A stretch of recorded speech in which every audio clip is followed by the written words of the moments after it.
గణేశుని పండుగకి ఇంకా 2 నెలలే ఉంది. అదే హైలైట్. హలో హలో గణన్న, గణేశుని పండుగకి ఇంకా 2 నెలలే ఉంది. లడ్డు పైసలు సెట్ చేసుకో జల్దీనా.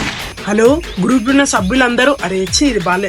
హలో గ్రూప్ ఉన్న సభ్యులందరూ వీలైనంత త్వరగా గణేశుని మండపం కాడికి రావాలి. హలో గణన్న, హలో హరికృష్ణన్న, హలో రాజన్న, హలో లింగరాజన్న, హలో జగనన్న, అరే తొందర రండి అన్న.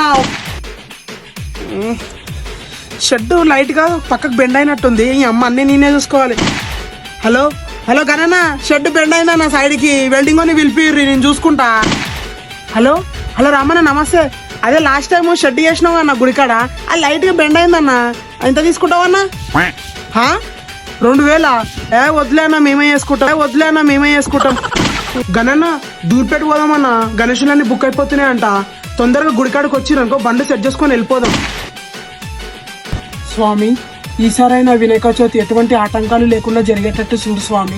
లాస్ట్ టైం లడ్డు కొన్నాడు 3000 తక్కువ ఇచ్చిండు. ఈసారైనా ఆ లడ్డు కొన్నాడు అన్ని పైసలు ఇచ్చేటట్టు చూడు స్వామి. ఆల్రెడీ 12 ఫోన్లు చేసిన, ఒక్క ఫోన్ కూడా రెస్పాండ్ కాలేదు. Please Swamy. హలో హరికృష్ణ, అదే నా లాస్ట్ టైం నువ్వే అన్న టస్కర్ ఇప్పించినావు, ఈసారి కూడా కొంచెం నువ్వే ఇప్పాలన్నా. ఊకో అన్న, అవుతుందన్న చూడన్నా. సరే అన్న, మళ్ళీ చేస్తా. తమ్ముడు గణేశుని పండుగకి ఇంకా 2 నెలలు ఉందిరా టైం, పైసలు జమ చేస్తుర్రా? పైసలు అయితే జమ చేస్తున్నాం అన్న. నువ్వైతే ఈసారి పులిహోర మాత్రం మాకు గట్టి పెట్టాలి. ఊకోరా తమ్ముళ్ళు, పులిహోర మాకే సరిపోతుంది. ఇక్కడ 40